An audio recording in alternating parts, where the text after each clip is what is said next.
지금부터 2020년 3월 8일 주일 공동예배를 시작하도록 하겠습니다. 다 함께 조용한 기도를 드리시겠습니다. 할렐루야, 여호와의 종들아 찬양하라. 여호와의 이름을 찬양하라. 이제부터 영원까지 여호와의 이름을 찬송할지로다. 해 돋는 데에서부터 해 지는 데까지 여호와의 이름을 찬양을 받으실지로다. 여호와는 모든 나라보다 높으시며 그의 영광은 하늘보다 높으시도다. 여호와 우리 하나님과 같은 이가 누구리요? 높은 곳에 앉으셨으나 스스로 낮추사 천지를 살피시고 가난한 자를 먼지 더미에서 일으키시며 궁핍한 자를 거름더미에서 들어세워 지도자들 곧 그의 백성의 지도자들과 함께 세우시며 또 임신하지 못하던 여자를 집에 살게 하사 자녀들을 즐겁게 하는 어머니가 되게 하시는도다. 할렐루야. 아멘. 찬송 393장 부르시겠습니다.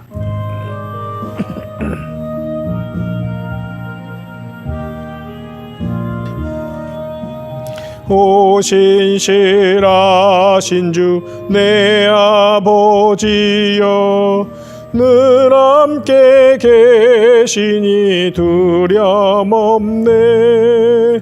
그 사랑 편찮고 날 지키시며 어제나 오늘이 한결같네. 오 신실하신 주, 오 신실하신 주, 날마다 자비를 베푸시며 일용할 모든 것 내려주시니 오 신실하신 주 나의 구주.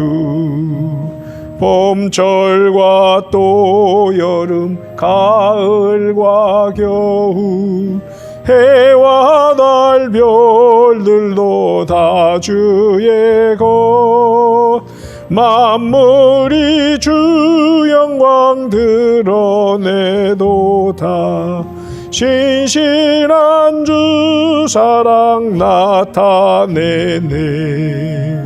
오 신실하신 주, 오 신실하신 주, 날마다 자비를 베푸시며 일용할 모든 것 내려주시니 오 신실하신 주 나의 구주. 내 죄를 사하여 아니하시고 주 친히 오셔서 인도하네. 오늘의 힘내고 내일의 소망 주만이 만복을 내리시네. 오 신실하신 주, 오 신실하신 주, 날마다 자비를 베푸시며 일용할 모든 것 내려주시니 오 신실하신 주 나의 구주. 아멘. 이 시간 우리 한 목소리로 기도하기를 바랍니다. 정말 지금 심각한 나라와 온 세계의 질병으로 인해서 고통받는 사람들이 많고 그래서 여러 가지로 지금 경제적으로도 그렇고 사람들이 많은 어려움을 겪고 있고 또 이것이 언제까지 이어질지 모르는 지금 두렵고 떨리는 현실 속에 있습니다. 정말 이때에 우리는 그 누구보다 하나님 앞에 우리의 마음을 간절하게 담아서 정말 우리 자신도 지켜주시기를 바라지만 정말로 이제 온 한국 교회와 또 이 나라와 이 백성들을 그리고 온 세계의 만민들을 향해서 저들을 불쌍히 여겨주시고 구원하여 주시며 정말 주여 우리를 주님의 긍휼과 선하신 길로 인도해 달라고 우리 함께 주님의 이름을 한 번 부르고 기도드리겠습니다. 주여, 주님이시여 오늘 이 시간 주님 앞에 간절한 마음을 담아서 기도를 올려드립니다. 오 주님이시여, 주님이시여, 우리가 정말 주님 앞에 연약함과 부끄러움을 가지고 주여 오늘도 나왔습니다. 주여 언제나 우리는 주님 앞에 죄인일 수밖에 없고 연약함과 어리석음과 부족함을 가지고 나올 수밖에 없습니다. 주여 우리가 정말로 살아오면서 얼마나 많은 죄를 짓고 잘못 살았는지, 주여 주님 앞에 부끄러움과 고개 들 수 없는 이러한 나약함과 어리석음 속에 있는지 주여 주님 앞에 고개를 숙이며 회개하며 탄식을 올려드립니다. 불쌍히 여겨주시옵소서. 주여 그 결과로 인하여 지금 이렇게 우환을 겪고 있습니다. 주님이시여 이 나라 이 백성이 그리고 온 나라 백성들이 주여 정말로 이제 그런 어려움 속에서 허덕이고 주여 두렵고 떨리는 마음으로 살아가고 있습니다. 주님 이러한 모든 현실을 불쌍히 여겨주시고 주여 우리를 구원하여 주시옵소서. 주여 우리에게 다시 한번 구원의 기회를 주시며 생명의 기회를 더하여 주시옵소서. 주여 정말로 주님 우리가 다시 한번 주님의 긍휼과 은혜로 주님의 생명과 기쁨을 회복하게 하시고 진정 하늘이 주시는 위로와 소망 속에 다시 일어나게 하여 주시옵소서. 주여 온 나라와 백성들 가운데 주여 창궐하는 이 고통, 이 질병의 고통을 속히 잠재워 주시고 물러가게 하여 주시옵소서. 그를 통해서 정말로 우리가 다시 힘을 얻게 하시며 주여 이를 통해서 정말로 교회가 앞장서고 믿는 자들이 깨어나서 주여 주님 그리스도인의 길이 무엇이며 주여 사람이 사람답게 사는 것이 무엇인지를 바로 알게 하시고 그 길로 온전히 나아갈 수 있는 동기를 얻고 주여 그 열망을 얻을 수 있도록 우리 가운데 인도하시고 역사하여 주시기를 간절히 바라옵고 원합니다. 이 교회 정말로 이 교회가 먼저 깨어서 그러한 사명감과 목표를 가지고 영적 싸움에 승리하기를 원합니다. 세계학 공동체로서 이 시대에 다시 회복되어야 될 그 사명을 먼저 우리가 감지하고 깨어서 응답할 수 있게 하여 주시고 주여 그 열망으로 우리가 함께 말씀에 순종하며 실천하는 삶을 살고 또한 기도하며 정말 오로지 하나님의 뜻과 우리의 심정과 삶이 하나 되게 하시며 그것이 본이 되게 하시고 주여 많은 교회와 세상 가운데 증거가 되는 정인 공동체 되게 하여 주시옵소서. 주님께서 이루실 줄 믿습니다. 주여 선한 가운데 인도하실 줄로 믿습니다. 오 주님 오로지 주님께서 이 모든 것을 누리시고 역사하실 것을 믿고 또한 오늘 이 예배 속에서 이러한 방송 예배를 통하지만은 주의 이 속에서도 주의 은혜가 함께 하시고 선한 인도하심이 계시고 우리들 가운데 더욱더 영적 무장하는 복된 시간이 되게 하여 주시옵소서. 주님께서 인도하여 주심을 믿습니다. 이 모든 말씀 예수님의 이름으로 간절히 기도드리옵나이다. 아멘. 성경 말씀 마태복음 16장 1절부터 12절 말씀 함께 보도록 하겠습니다. 한 목소리로 우리가 함께 봉독하도록 하겠습니다. 봉독합니다. 시작. 바리새인과 사두개인들이 와서 예수를 시험하여 하늘로부터 오는 표적 보이기를 청하니 예수께서 대답하여 이르시되 너희가 저녁에 하늘이 붉으면 날이 좋겠다 하고 아침에 하늘이 붉고 흐리면 오늘 날이 굳겠다 하나니 너희가 날씨는 분별할 줄 알면서 시대의 표적은 분별할 수 없느냐. 악하고 음란한 세대가 표적을 구하나 요나의 표적밖에는 보여줄 표적이 없느니라 하시고 그들을 떠나가시니라. 제자들이 건너편으로 갈새 떡 가져가기를 잊었더니 예수께서 이르시되 삼가 바리새인과 사두개인들의 누룩을 주의하라 하시니 제자들이 서로 논의하여 이르되 우리가 떡을 가져오지 아니하였도다 하거늘 예수께서 아시고 이르시되 믿음이 작은 자들아 어찌 떡이 없으므로 서로 논의하느냐.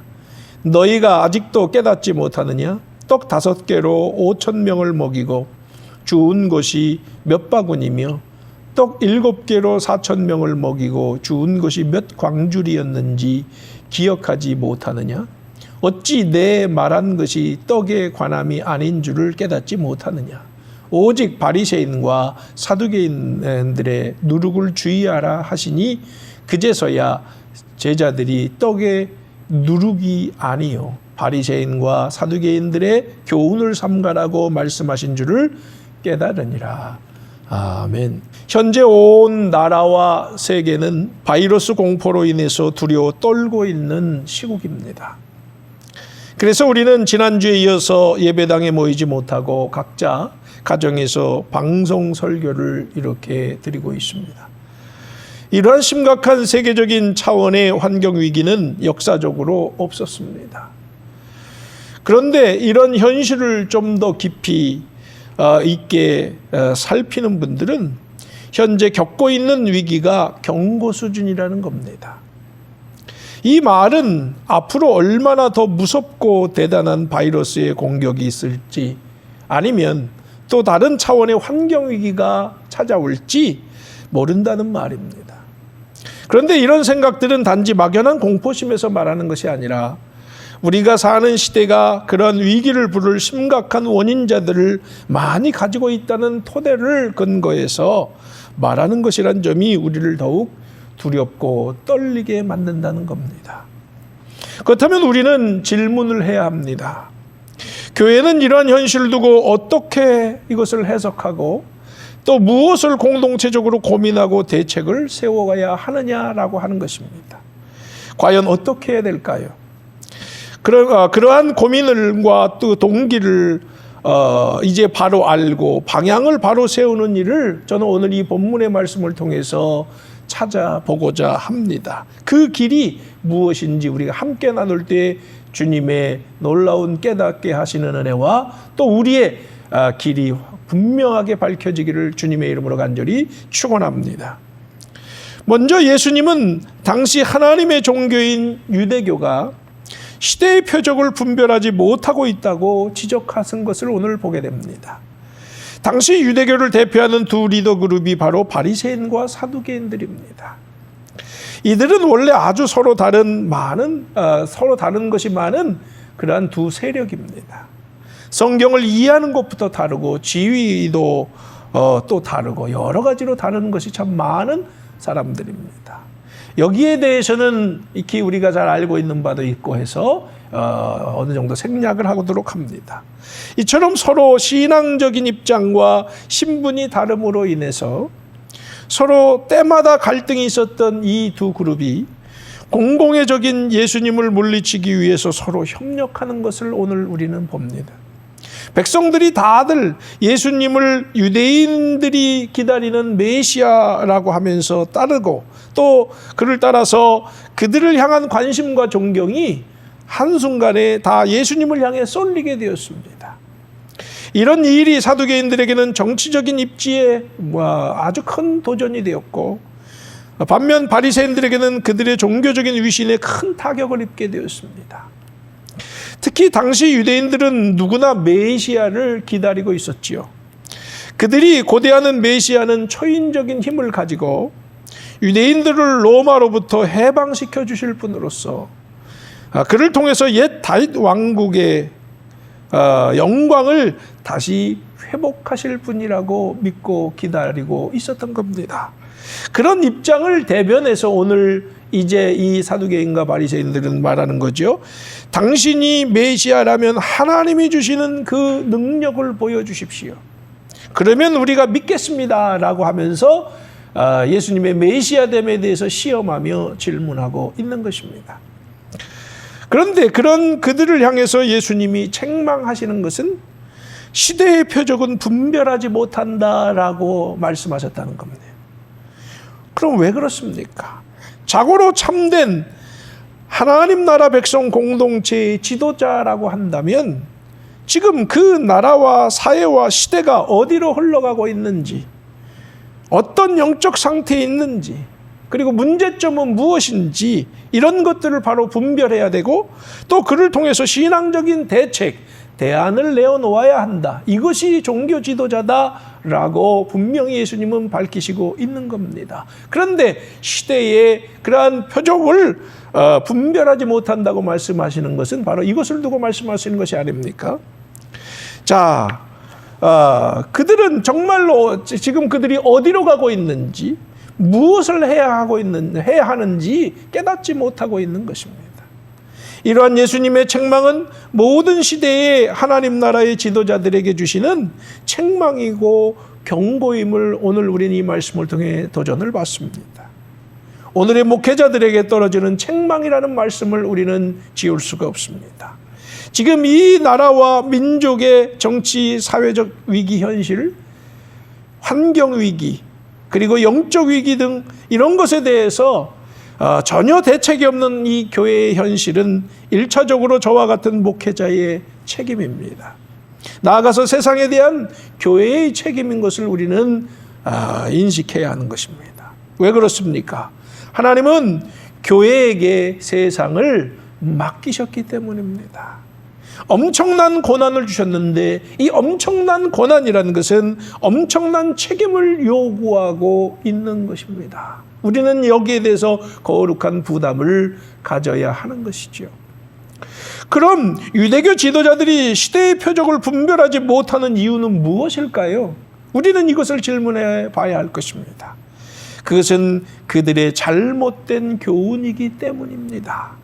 그래서 예수님은 오늘 5절부터 12절까지 긴 절 통해서 바리새인과 사두개인들의 누룩, 즉 교훈을 경계하라고 경고하고 계십니다.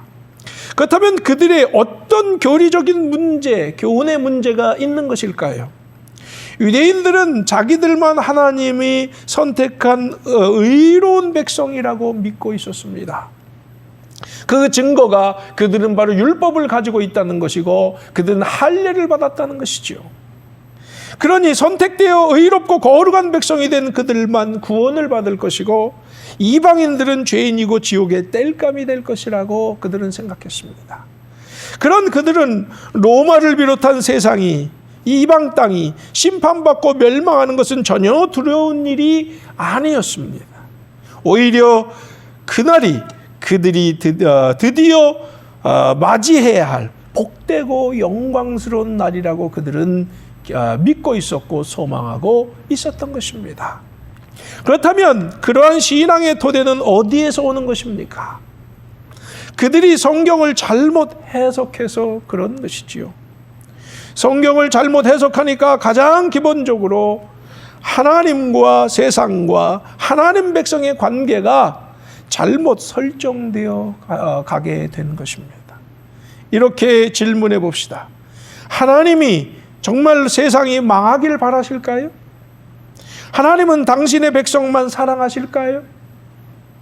그러면 세상을 창조하시고 다스리시는 하나님이 아니시지 않겠습니까? 하나님은 세상을 너무도 사랑하셔서 사람이 되시지 않으셨습니까?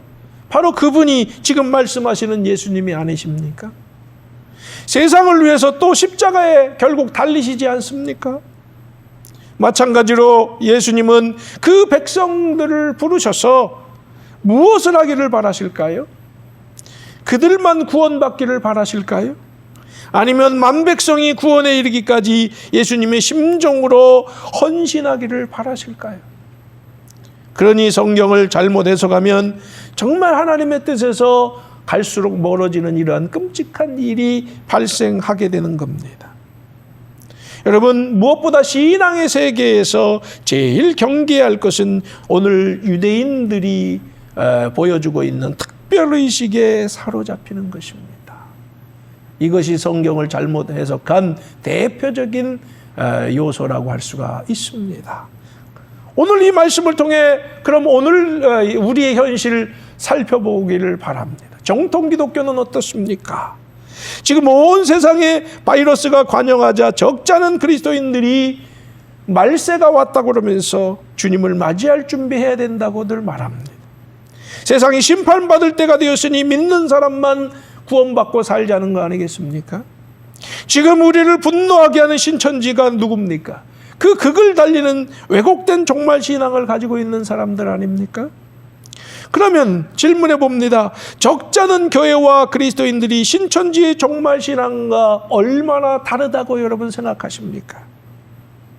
사실 따지고 들어가면 몇몇 교리적인 차이가 있을지 모르지만 근본적으로 이 말세신앙, 이 종말신앙은 다르지 않다고 하는 것입니다.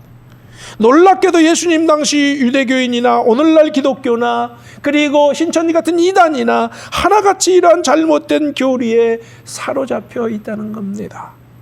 그 교리적인 오류를 이 시간 다 말씀드릴 수는 없지만 심각한 성경 해석의 오류와 왜곡이 있다는 것은 분명합니다.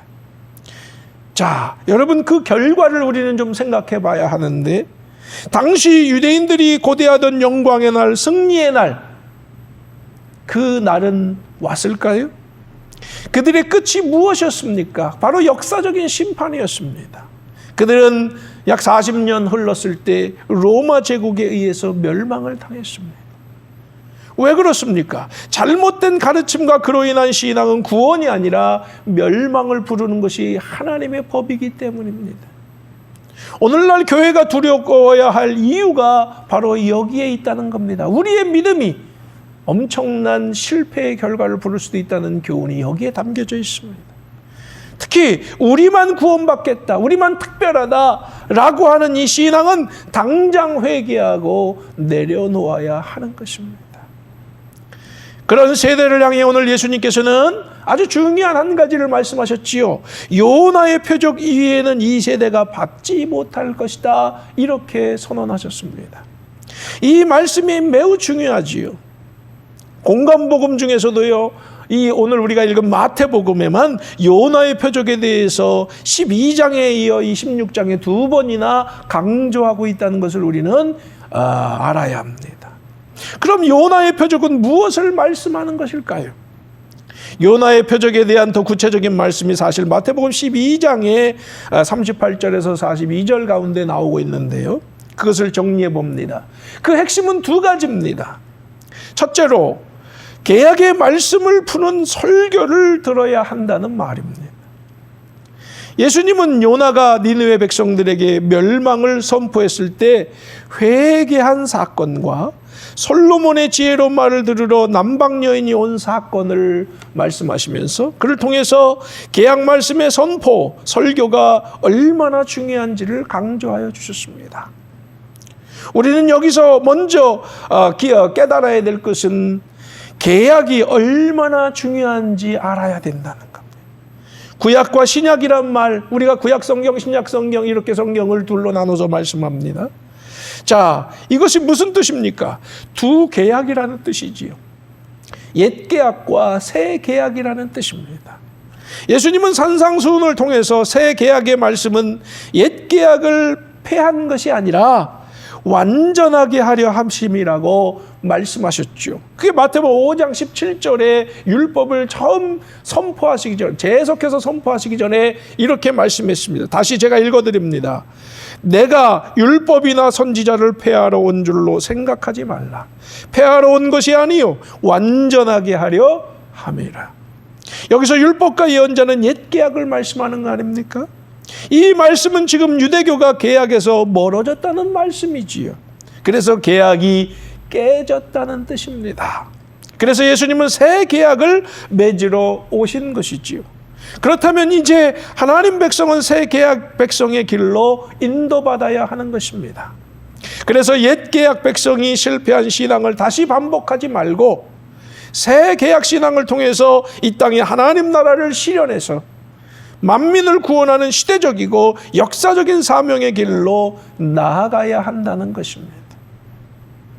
자, 요나의 표적의 의미하는 두 번째 것은 무엇일까요? 그것은 요나가 물고기 뱃속에 사흘 밤낮 있었던 것을 의미하고 있습니다. 이 말씀은 예수님이 십자가에 죽으시고 사흘 만에 부활하실 것을 예언한 하나의 상징적 표현이라고 말할 수 있습니다. 그렇다면 이런 예수님의 십자가 부활의 사건이 새 계약 신앙과 어떤 연관이 있을까요? 십자가에 돌아가시기 전날 저녁에 예수님이 최후의 만찬을 제자들과 함께 하셨는데 그때 예수님은 떡과 포도주를 나누시면서 무엇을 하셨습니까?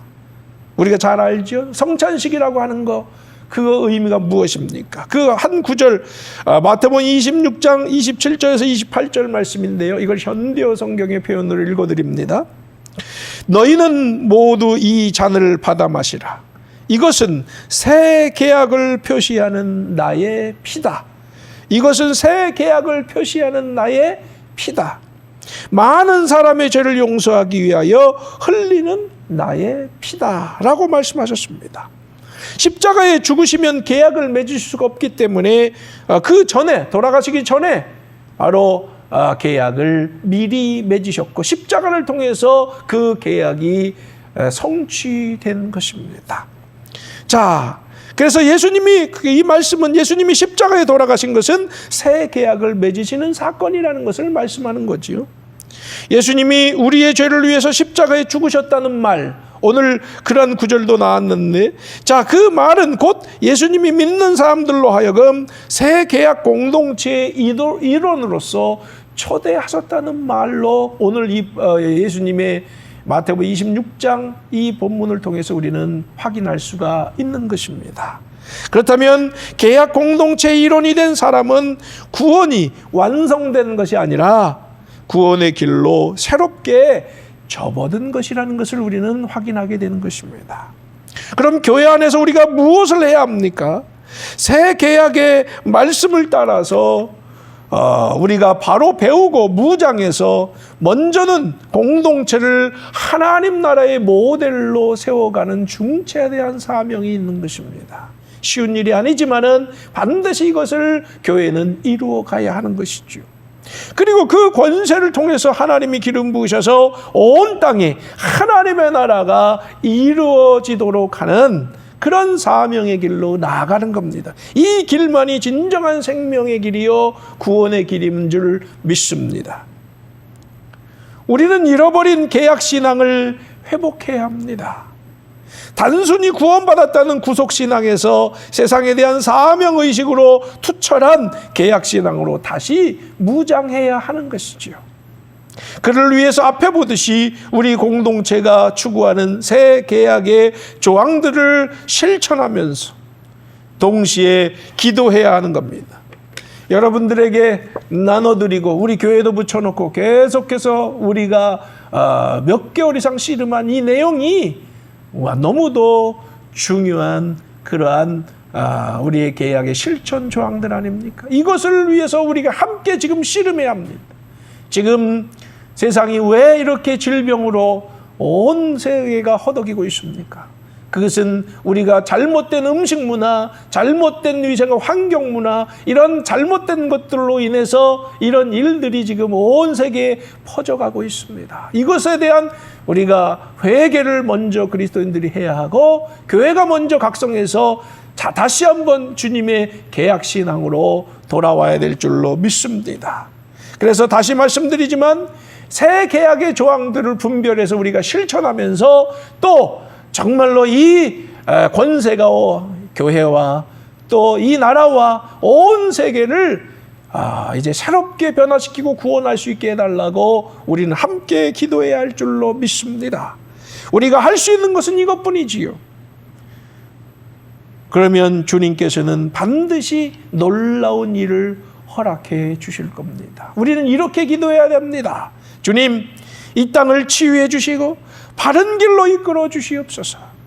다시 한번 하나님의 거룩하고 위대한 통치와 권세와 또 그로 인한 생명과 기쁨을 회복하게 하옵소서. 정말 간절한 심정으로 함께 기도하면서 그 심정으로 우리가 거룩한 계약신앙으로 나아가는 정말 깨어있는, 그래서 앞장선 그러한 우리 공동체가 되기를 주님의 이름으로 간절히 축원합니다.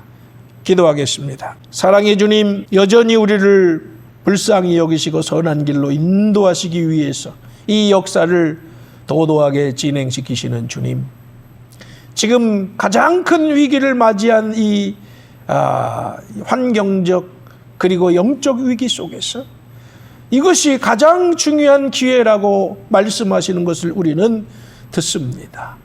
말씀을 통해 깨닫습니다. 그래서 오늘 다시 한번 우리는 이 절체절명의 위기 속에서 주님의 거룩하신 말씀을 붙들고 새 개약 신앙의 회복, 요나의 표적을 붙들고 우리가 새롭게 나아가야 함을 깨닫습니다. 시대의 사명을 분별하는 교회, 정말로 그래서 새로운 개약 신앙을 통해서 새 시대를 열고자 하는 교회 되기를 바랍니다. 우리가 그래서 그 누구보다 겸손하게 말씀을 붙들고 실천하기 위해 씨름하며 기도하기 위해 씨름하는, 그래서 정말 새로운 시대를 여는 하늘의 권세가 우리에게 주어지는 놀라운 일을 경험하는 이 교회 모든 성도들이 될 수 있도록 인도하여 주시옵소서. 주님께서 반드시 이를 통해 선한 역사가 펼쳐지게 해 주실 줄로 믿습니다. 감사드리며 예수님의 이름으로 간절히 기도드리옵나이다. 아멘. 찬송 467장 부르시겠습니다. 높으신 주께서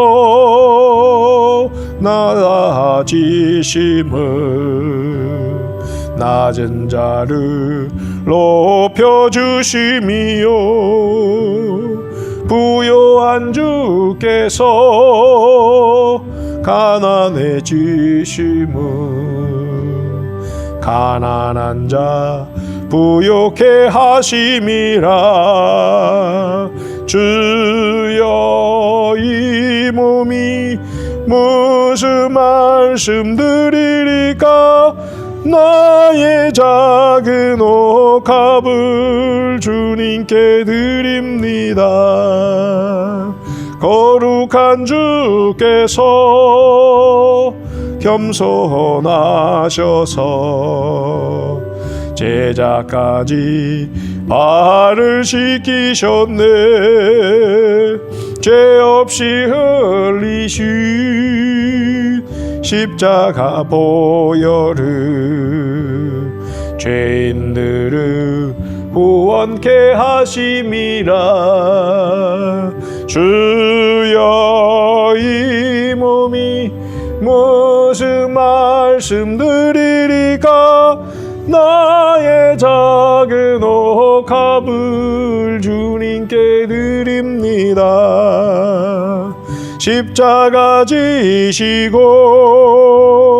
속죄의 양됨은